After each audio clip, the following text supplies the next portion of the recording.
Good afternoon. Good afternoon. Please continue getting some lunch and enjoying your food. Welcome to Stetson. I'm Professor Roy Gardner.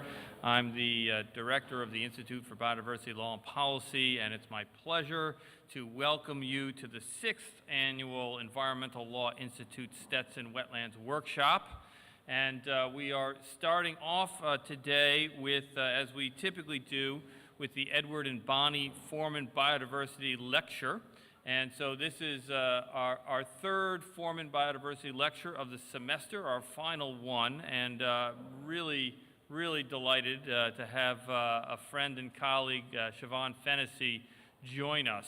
And so we're going to be talking throughout the day about wetland restoration policy and practice, but first we're going to sort of start out hearing a little bit more from the scientific side.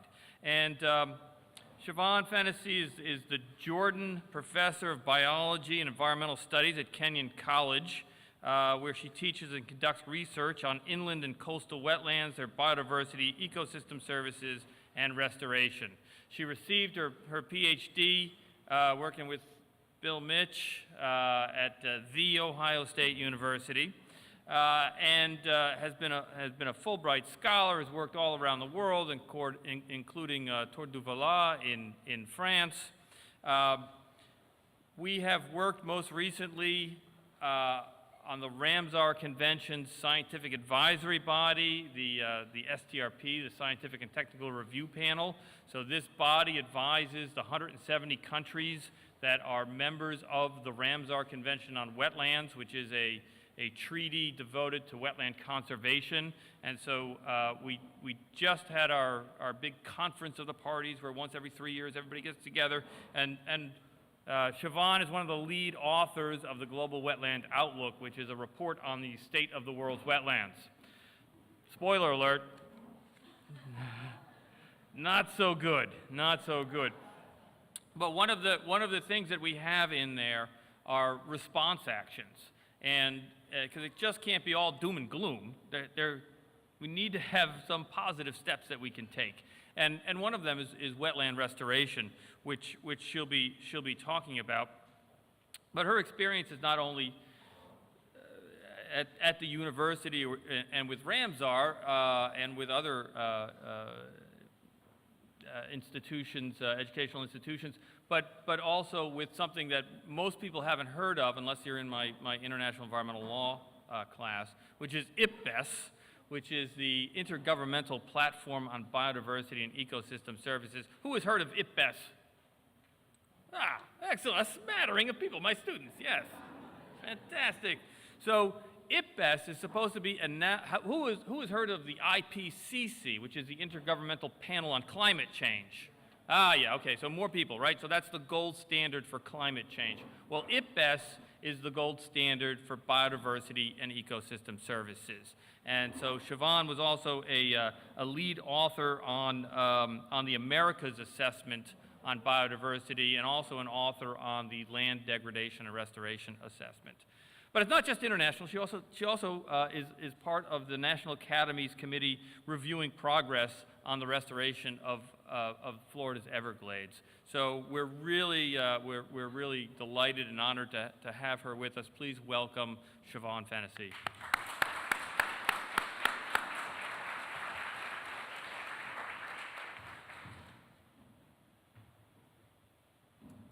Well, thank you, Roy, for that great introduction.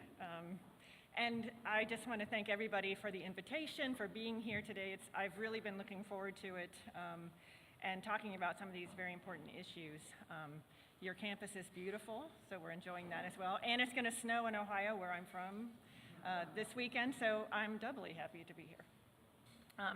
So yeah, today I want to talk about it's kind of an overview of wetland restoration and within that, wetland mitigation projects, their assessment and sort of performance, what we've learned over time from these programs and efforts to restore wetlands back to the landscape.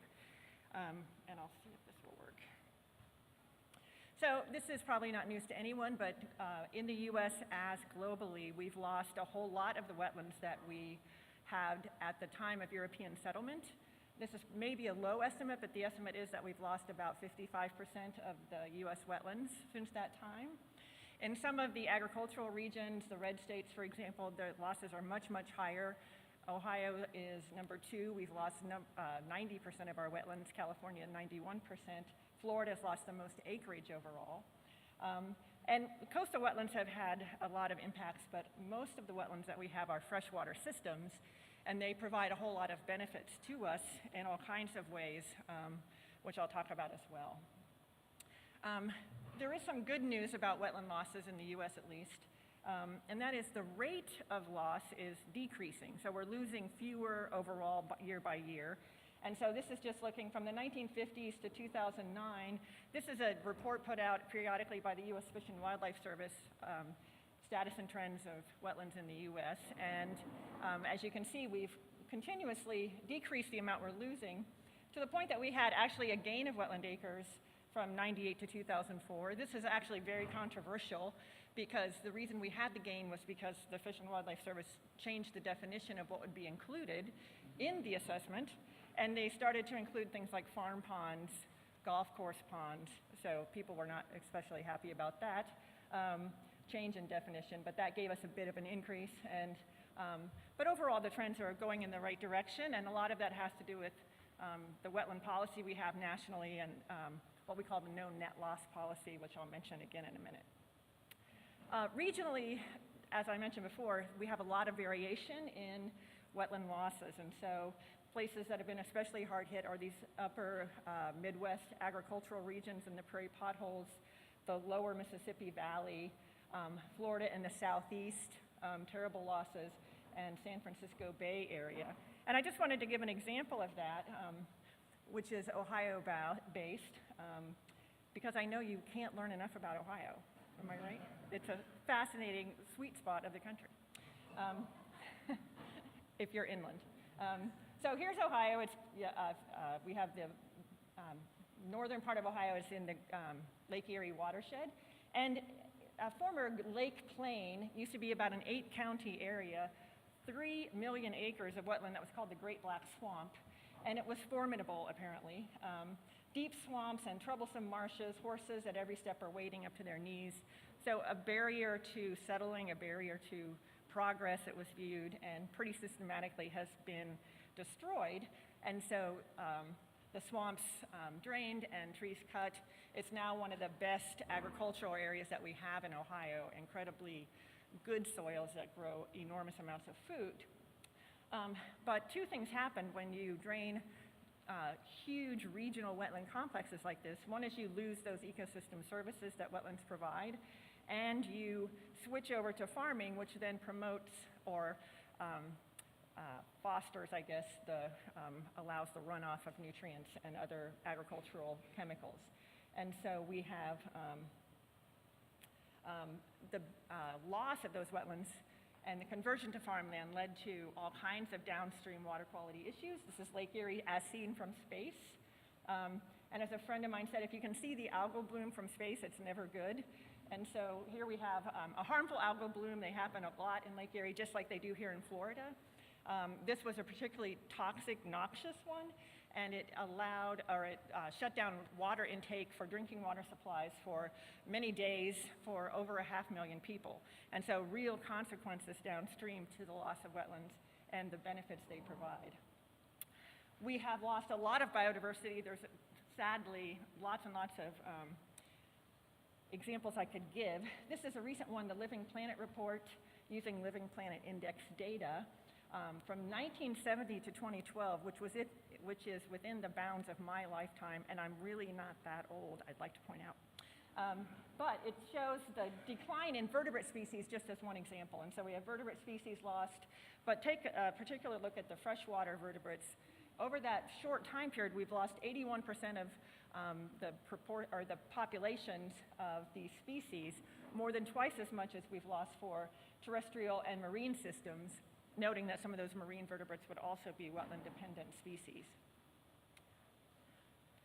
So as I mentioned, wetlands provide all these services, and the loss of wetlands on the landscape really was the trigger for recognizing the benefits they provide. As they disappeared and those benefits disappeared, people began to take notice, particularly people in Florida, actually. This is where it all really began. So you're in the epicenter, that we've lost these ecosystem services as well. And so they're myriad, they're shown here, and lots of them have kind of cute nicknames, which I will tell you. If you talk about sort of the water quality functions, the benefits to water quality that wetlands provide, they're called nature's kidneys. You talk about water supplies and the amelioration of flooding, nature's sponges. And if you look at, food production, biodiversity, nature's supermarkets. So they do a lot of good. When we think about ecosystem services, I'm going to talk about this more as I go through the talk, but there's a lot of difficulty in quantifying those. It takes a lot of intense sampling. And one of the sort of calls to arms was just this sort of piecemeal data that we had, and how can we put it together in order to make broader assessments, broader evaluations of where we stand in terms of biodiversity and ecosystem services. So thank you, Roy, for the introduction. But this is the work that IPBES did, looking at these trends in 4 different regions of the world. So they're regional reports, and I worked on the Americas, which made sense, and land degradation and restoration. These are all available online, and they're great.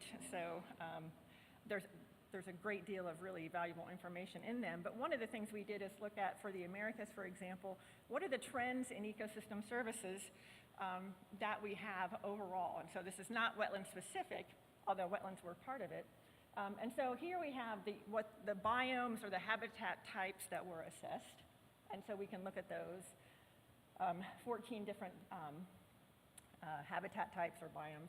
And here are the ecosystem services, which IPBES calls nature's contributions to people, the benefits people experience from these. And this box shows the sort of wetland ecosystem types, freshwater, coastal, marine systems. The colors indicate how much value or how important that ecosystem type is for that service, and greener are more important. And the arrows indicate the trends in the services provided, those services up here. And so if we look at these wetland habitats, you can see a lot of downward arrows. And so over 65% we found of the wetland-related ecosystem services are decreasing or strongly decreasing. And so that's very alarming and really brings questions of restoration, conservation to the fore. And so this will be fodder for lots and lots, we hope, of just like the Ramsar Convention, fodder for national policies to sort of help stem the loss of these benefits. Okay, so all of these give us sort of reasons, all of those examples give us reasons why we have this very urgent need for wetland restoration. We've known this in the US, we've been working on this for some time, but there's key questions that kind of have emerged that I'll touch on today. There's others, of course. And these questions are ones that we need to think about in order to maybe to make better progress, to make more strategic progress, and to make our resources go further, because those are always limiting. One is, what are the endpoints of restoration, and how do we know when we get there? We have to have goals. We have to have points we're working towards. We have to be able to say where we were, where we're going, and where we want to be at the end. It seems very simple, but it's surprising how few studies actually, or projects actually articulate these kinds of goals. And then the next one, what approaches can we use to assess and improve restoration and mitigation project performance? So, what is the target? And along the way, I'm going to talk about some examples that I've worked on and some sort of new developments or controversies that have come to light. So what is the target? What are we working for? Wetlands are complex ecosystems, as I'm sure you know, sort of with their key component parts, wetland biota, wetland hydrology, and wetland soils, and all those interactions that go into supporting those. They vary as a group. Wetlands is a very broad term, and there's a lot of different types of wetlands within that, a great diversity of wetland types. Those are largely a function of the drivers of geomorphology, where are those located, what landscape position, and climate. And as climate changes, this is becoming more and more complicated to sort of deal with. So we have to know the target. One of the limitations, both in terms of finding sites for restoration, but also in terms of the end point that we do get to, are what is being called now novel ecosystems. And so novel ecosystems are defined as those that did not arise naturally. The species present, the structural characteristics of that system are not those that arose over time evolutionarily to all be together and work together, but they're artifacts of human interactions on the landscape, and so human actions on the landscape. So we have non-native species, these systems in atypical situations, and novel ecosystems are seen as a real threat to what we want to do in terms of, for instance, protecting biodiversity. So this might be an example, highly altered hydrology, and a wetland that is full of non-native species. And so this is not the target, I would argue. And as an example, we see this on the landscape in mitigation programs. And so just to be sure we're clear, mitigation wetlands within the broad context or the broad work of wetland restoration are those that have to be created because an individual or group destroyed a wetland, had a permit to destroy a wetland, and in mitigation for the damage done, they have to recreate, restore one someplace else. And so it's a class of wetlands that are mandated to be restored under the federal water laws. And this is summed up by the idea of no net loss of wetlands. If we destroy some, we have to recreate others. So this was a study looking at mitigation wetlands in the Portland, Oregon area, and it's showing all these different types of wetlands. These are natural wetland types, rivers, slopes, lake fringing, depressions, natural wetlands, and mitigation wetlands. We have these atypical class wetlands too, wetlands that are in atypical landscape positions with atypical species or hydrology. And you can see nearly all the mitigation wetlands are in this category. And so we've created this new class or new classes of wetlands on the landscape. And those probably do not meet what we want to think of as goals for restoration. So another question to think about is, what do we want to measure? We go out, we want to know where we've been and where we're headed. So what do we look at in terms of measurements? These are very complex ecosystems, as I mentioned. And so even just grappling with sort of a minimum of structural variables like plant community composition or soil composition, and a minimum of ecosystem processes, nutrient leaching and uptake rates, decomposition. These are all very tricky, and we need to try to glean from those interactions some indicators we can use to do that. So it's a difficult job.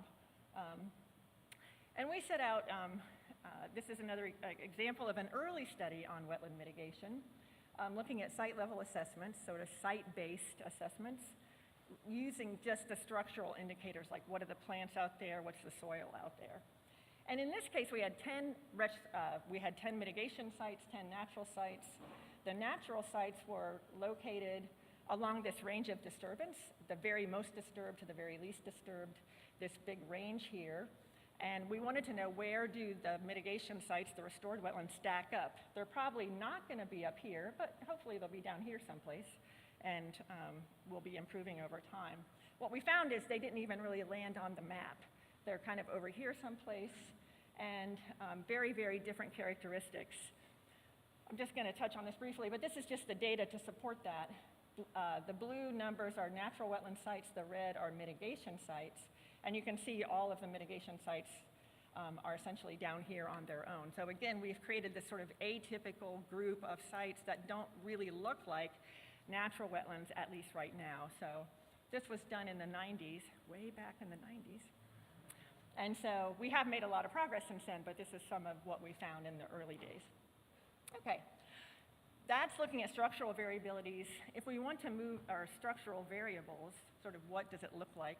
If we want to look at the more dynamic parts of the system, the sort of ecosystem processes and ecosystem services, that is intense sampling that has to be done.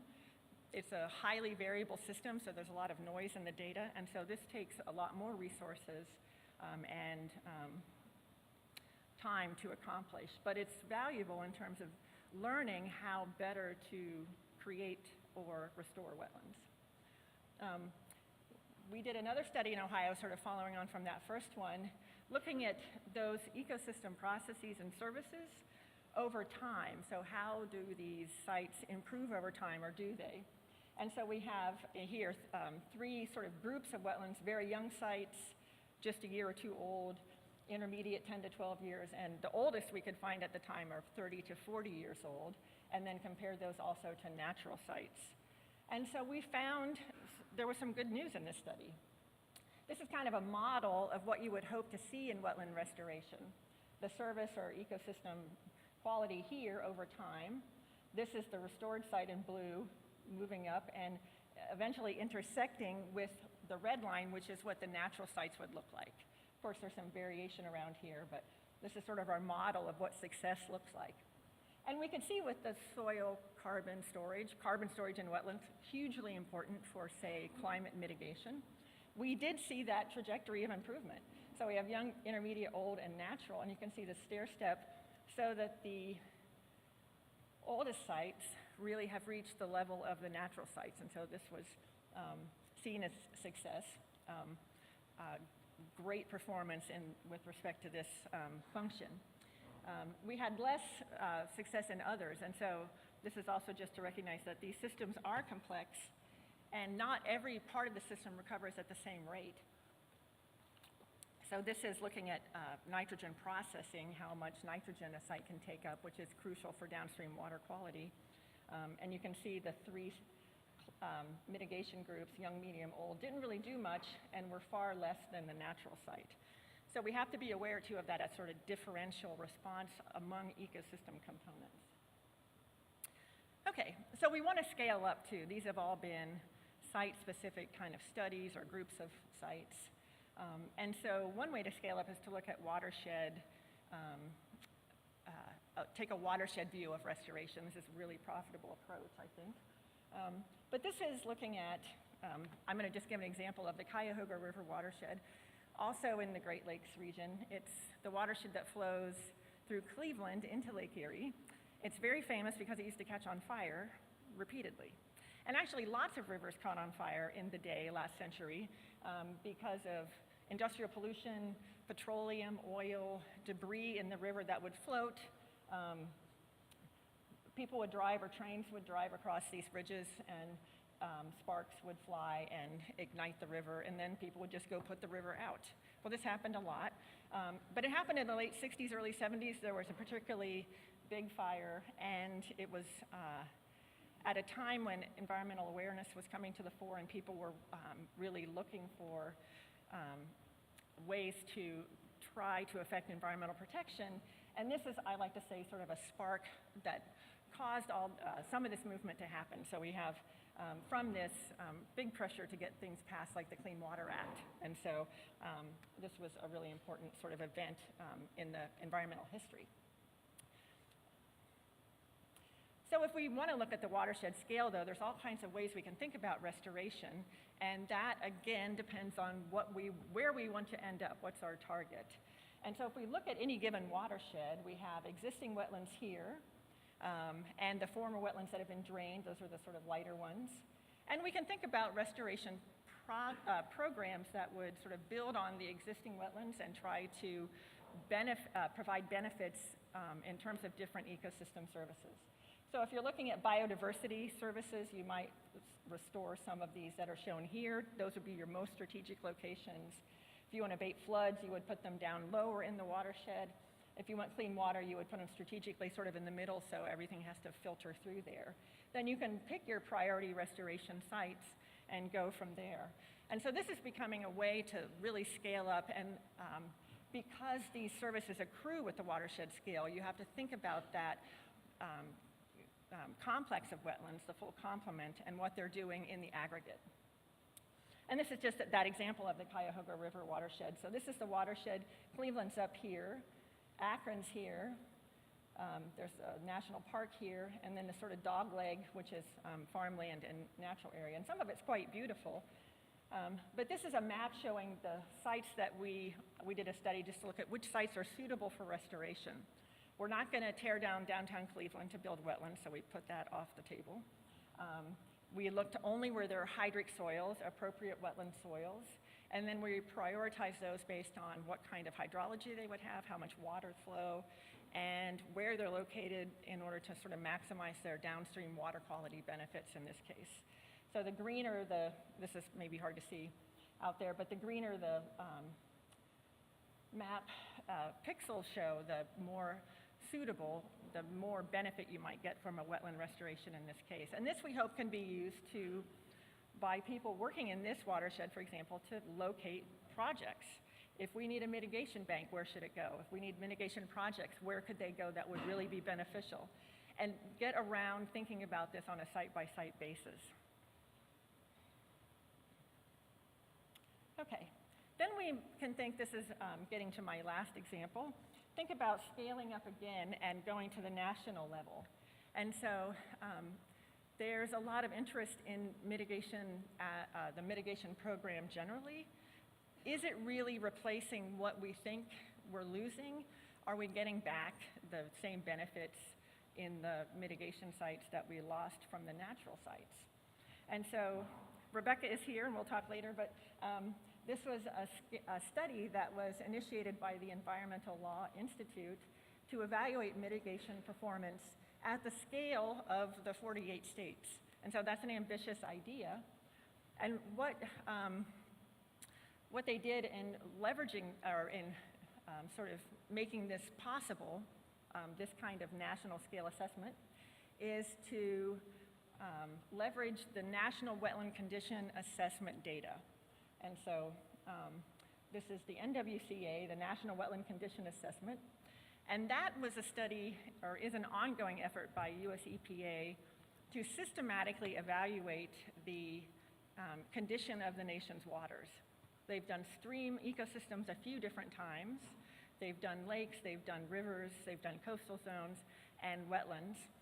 And these are meant to be repeated every 5 or 6 years so that we can start to see the trends in condition over time, how quote-unquote healthy are these sites. And so the NWCA has, as an effort, has spent a lot of time defining what the field methods will be, what data will be collected, how that data will be analyzed. And so if you're going to think about wetland mitigation at the national scale, leveraging that NWCA, both the methods they used and the data, was a great idea. And so that's what was sort of set up as part of this study. We tested this in Ohio in a pilot study, and actually we've done this now twice, once in 2011 and once in 2017, so that we could see if there's improvement in these mitigation wetlands. So it was this kind of repeated measures, repeated assessment of mitigation projects, again in the Lake Erie watershed. I had no idea, honestly, till I put this together, that apparently all my projects are in the Lake Erie watershed. A lot is happening up there. So we had 60 mitigation projects that we looked at. That's a lot. 30 are mitigation banks, and I think we're going to hear about banks later. Those are large mitigation projects. The assumption is they're better than some others because the people that run them have a long-term investment there. They maybe have more expertise in doing that. And so the results are assumed to be better in the banks as compared to these permittee responsible mitigation projects.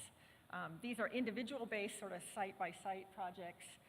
An individual or somebody has a wetland impact, and they take care of their own mitigation project. And so these are thought to be a lot more variable, maybe not as successful or not performing as well. So we went out to look at these in these 2 different years. And one of the things we did, as I mentioned, the reason we decided to look at mitigation performance compared to the NWCA is it provides this baseline data of what does the resource actually look like out there. Then we can compare the mitigation sites to that real wetland, natural wetland resource and see how it stacks up. This is the report card, so to speak, on the nation's wetlands. And so it's showing the proportion of wetlands at the national scale and then in these 4 aggregated ecoregions that US EPA defined, and what % of the area in these different areas is in good, fair, or poor condition. And so at the national level, you can see about half the wetlands are in good condition, and the other half are in fair or poor condition. So about 50-50. This was done in 2011, and in 2016, US EPA repeated this survey, and those results have not been released yet. They're not done with data analysis, but it will be very interesting to compare if this is our baseline, how are these sites trending over time? And how do they compare to mitigation wetlands, for instance, in the Lake Erie watershed of Ohio? This is where the banks and individual, sorry, it's kind of a terrible map, but where they were located around the shore of Lake Erie, a lot of them. And then what were the results? The results were actually really surprisingly positive, I'm happy to report. So we have, what we did is we used vegetation indicators, what's called a vegetation, a VIBI, an index of biotic integrity. So it's just a measure of ecosystem health using the plants. And then we use the Ohio Water Quality Standards for Wetlands to say what proportion of the sites are in good condition, just like in the National Wetland Condition Assessment. So that's the performance criteria, is to be in good condition. So we can see the 2011 and 2017, these are just the scores, but they went up substantially and significantly in both the PRM, the Permittee Responsible Mitigation, and the banks. The banks were higher in both cases, so that assumption that banks are performing better was borne out by these data. And we started out a very low amount of meeting the performance targets with improvements in just 6 years. And so that was an encouraging finding, and we hope this will be repeated to see, just how well these develop over time. And then finally, how does it stack up with the national data? And so this is just a graph showing the national data and the scores for a vegetation index. So we start down here very low, and then some proportion of the sites are below or at these scores, and you finally get to all 100% of the sites at a score of 50, which is quite high actually. And again, we have these sort of categories of condition, poor, fair, and good. And this is where the NWCA, leveraging that NWCA data, can really be valuable, because you can see, despite the great increases we had in the performance of these sites, they still are very, very low in terms of where they stack up compared to natural sites. And so still there is work to be done. Okay. So to sort of wrap up, there's a lot of information out there on mitigation and restoration, a lot of conclusions I think that we can draw. But just a few things to think about. One is, I think overall we're better at it. We're building better wetlands, we're restoring more effectively. We've learned a lot in 20 or 30 years, thank heavens. And so performance is improving. We need to scale wetland restoration for healthy watersheds. This is imperative. It gets us away from that site-by-site approach and lets us look at the landscape as a whole. And it can really maximize both the success of these projects and the benefits they provide. We need to look at assessment methods and look at how much resources we have to spend, how much certainty we need to have with the data, how much precision, and make decisions about that. And this is just me, my own opinion, but I really think we need a national policy for environmental restoration to avoid this project-by-project approach. Goal set, standard set, sort of a national call to arms, if you will. And so that can be the student's job. You go out and do that. And that's it. Thank you very much.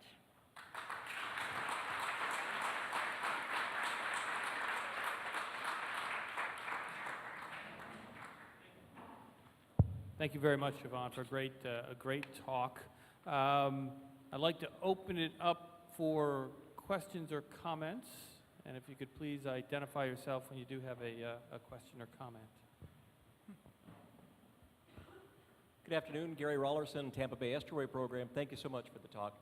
We're actually going through, for Tampa Bay, a decadal habitat master plan update. It's basically where we, in 1996, 2006, and right now we've done some assessments with the contractor to try to look at what the future for habitat restoration in the system holds. One thing you mentioned that we're having a significant conversation on is climate change and sea level rise. Right. Those two combining are creating both a habitat migration crunch and basically a wedging in of the habitat of our coastal habitats, but also we're seeing a considerable transition from salt marshes to mangroves in this system. Right. Being a mangrove ecologist, is that good or bad? That's actually the question, is we're trying to make some value judgments of those two, tropical versus temperate habitats, and how to make that judgment call as to if we accept the transition to mangroves or if we want to maintain some of our marshes. Yeah. Please comment. Yes, sir.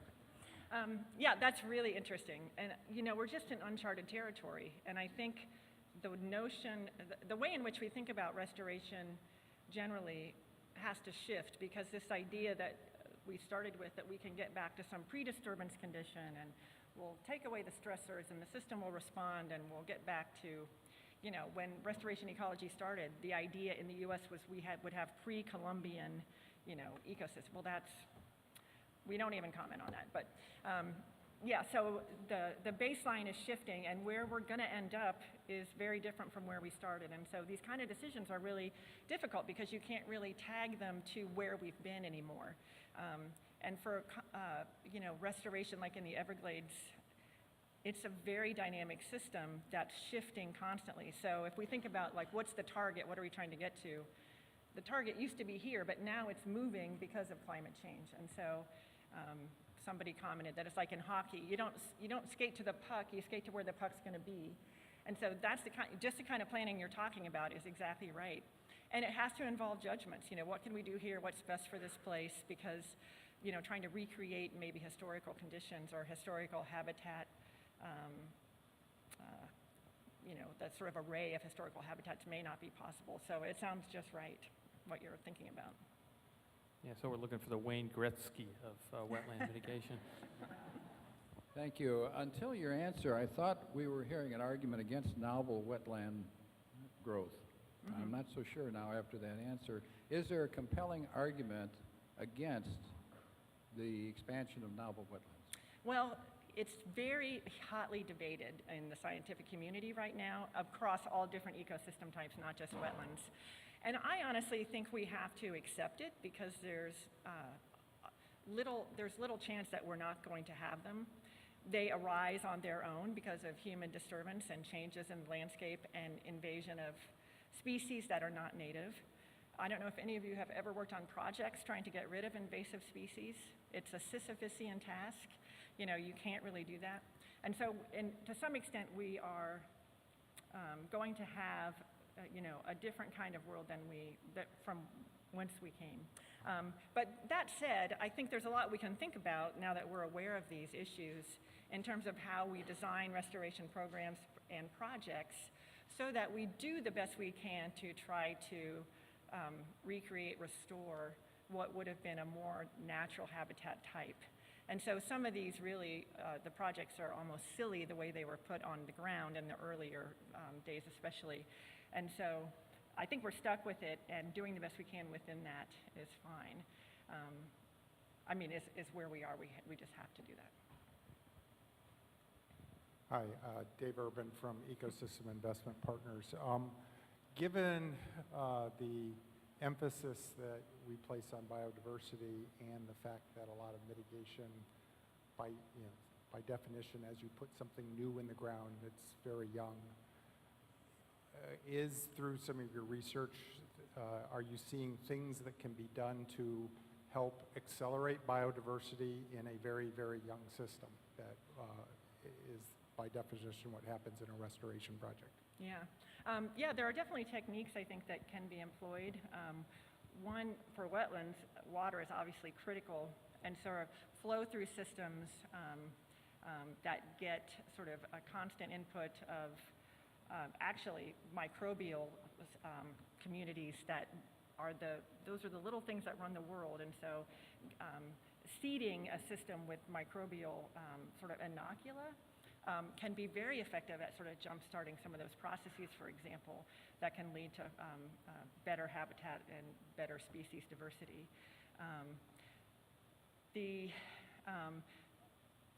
Strategically locating systems where there are buffers or allowing for buffers to be part of the project is critical, because a buffer is just what it sounds like. It's a land area around the wetland, for example, that sort of keeps human impacts at a distance, at least some of them, or it slows them down a little or mutes them. And so buffers are again and again shown to be just critical.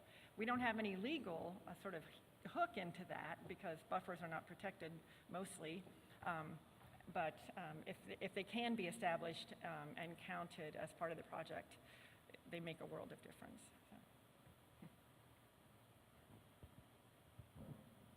Lance Long, a professor here at Stetson. I noticed in your chart about the quality of wetlands restoration, the West fares much worse than the East, generally speaking. So that's kind of a two-part question. First, what is the reason for that? I would assume it's the delicate, fragile nature of Western wetlands and the very lack of water. It takes a lot longer to restore there. But in the second part of the question, if that is true, should national policy and national law actually distinguish and differentiate between whether it's acceptable to degrade a western wetlands as opposed to an eastern wetlands? Yeah, that's a really interesting question. Right, and so there are some ecosystem wetland types that are pretty easy to restore, like a marsh. You know, it's water, it's some emergent plants, it's obviously more than that, but that's not too hard compared to something like a bog, you know, millennia worth of peat and all kinds of crazy things that are very hard to recreate. And so making decisions based on the restorability of that system, I think, is really, really important. The Western states are an example of that, you're right. The Western states were not happy with this result. They were, well, they're quite upset, as you can imagine.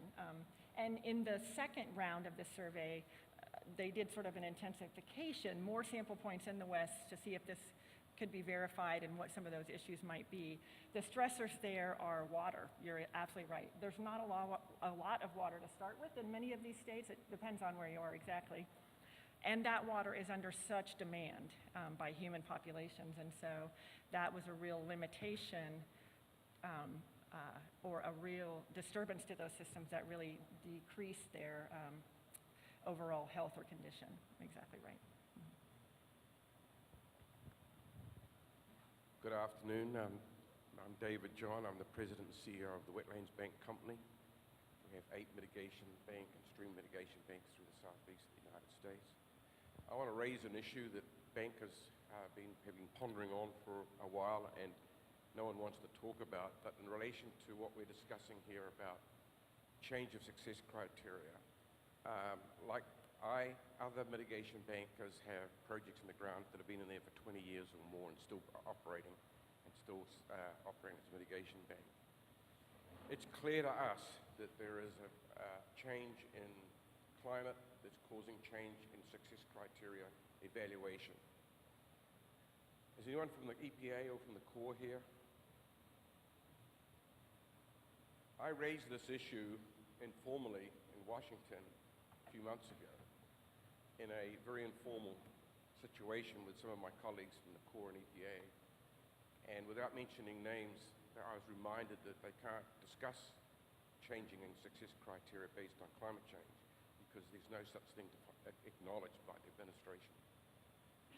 I'm going to be in Washington on the first week of December trying to address this at a technical level, which staff are willing to do, but we're dealing with that issue as well. And I just wanted to put it out there so that we as an industry acknowledging that it's happening, we can't get acknowledgement as we would like because of the situation with the administration. I just wanted to leave there. Thanks, David.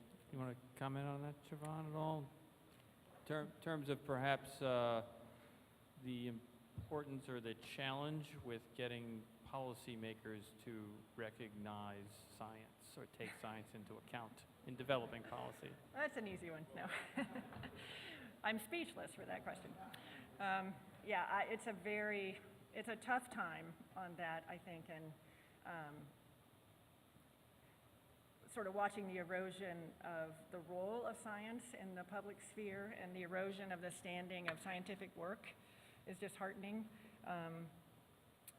And what it has done is just, as that example illustrates, precluded us from becoming more, precluded us from being responsive to these changes in the ways that we would like to do so. And so changing policy is seen as just too risky. We can't open it up because who knows where it might end up. And so, yeah, so maybe if permits as they're written, for example, and I'm not up to date on that at all, maybe allowing for envelopes of response. We want to get someplace here. We don't have a specific threshold, but what's an envelope of what we might expect, sort of a range of conditions that we're aiming for. That kind of target is actually much more profitable and much more realistic in terms of how, what we understand about the science of how ecosystems work. And so, but yeah, getting there is right now, we're going nowhere. Thank you for your presentation today. My name is Elise Bennett, and I work at the Center for Biological Diversity in the Endangered Species Program. And so, coming from that angle, I was curious whether there's any body of research that's looking into whether when a mitigation wetland meets the ecosystem services thresholds, it's also allowing perhaps rare species or really any native species to come back into an area that perhaps didn't used to be a wetland or is a restored wetland. Yeah, there's many fewer sort of performance standards written in terms of ecosystem services or ecosystem processes because of the intensity of data that's needed to, and the intensity of collection, the effort that's needed to collect those kinds of data and to make those assessments. What we hope for are sort of indicators that are proxies for those. And so the way in which people have the sort of evolution of how people have thought about what is a good performance criteria, I think has really changed for the better. There used to be sort of very strict, like we need 80%, and if it's 79.9%, it's not going to work. Say 80% cover of plants, that's success. And those were often documented with sort of photo points, just looking at the wetland surface with photos.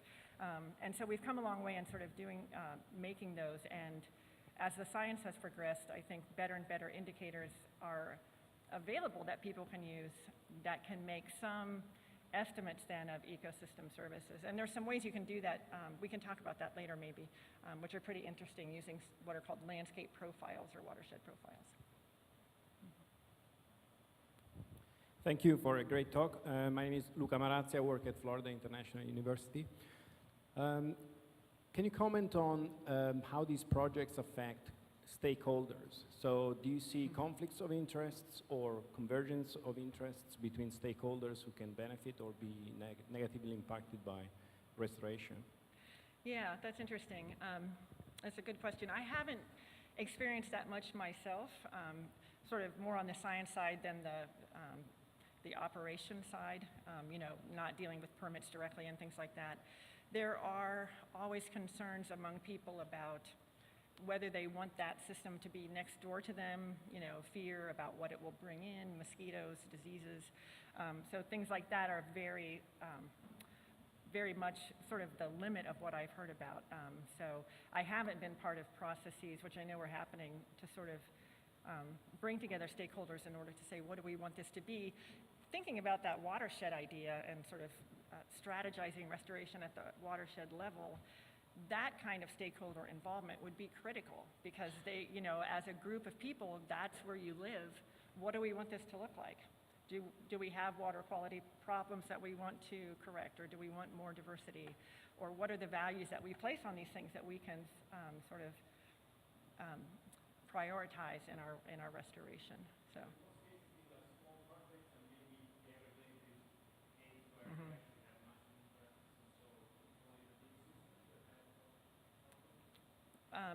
Probably. So I guess I can't say from personal experience, but yeah, I would assume. to tear off of that question, in terms of the Everglades, so you've worked with the National Academies of Science and their review of the Everglades Restoration project. Could you talk a little bit about that in terms of what is that review process, and does the Everglades Restoration plan actually take into account climate change, or at least sea level rise?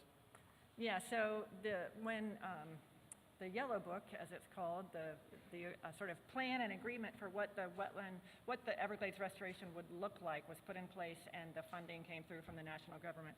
One of the requirements was that the National Academy would convene a panel every 2 years that would give oversight to the restoration and the progress being made. So I've been on that for the last 2 cycles. It's a huge learning curve because the Everglades is gigantic. And if you see maps, you're like, oh, there's a little water control structure. Isn't that cute? And you go to look at it, and it's like the size of this room.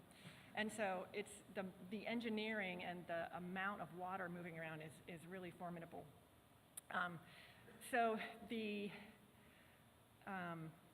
There's a whole lot of things to talk about in that question. I think the South Florida Water Management District, anybody here from there? They are kind of hunkered down right now, is my sense politically, or they have been over the last couple of years, because of budget cuts, people being laid off, and after 20 years of putting all these different facets of the restoration plan in place, they're finally to the point that they can start moving water and really start affecting the restoration. There's a real fear among that group, and I can understand it completely, that if we stop to rethink, now we have to incorporate climate change, how's that going to change things? There's kind of a fear to do that on the brink of all this progress. On the other hand, they recognize, and this is something that our last report pointed out, that you have to. It's the hockey, that's where the hockey puck example comes from, the Wayne Gretzky. You have to know where the system is shifting in order to plan best for the restoration so that you can make the most out of this enormous public expenditure into this restoration project, get the most from it that you can. And so the committee hasn't recommended that they stop and redo everything. It's just to begin to build into the modeling they do. The science is very sophisticated and they're doing a really great job, but build into that the recognition that the baseline is shifting, and how are we going to anticipate that and make the best decisions we can as the restoration moves forward. So. Great. Well, thank you. Thank you so much, and please join me in thanking Siobhan Fennessy for a great start to our workshop.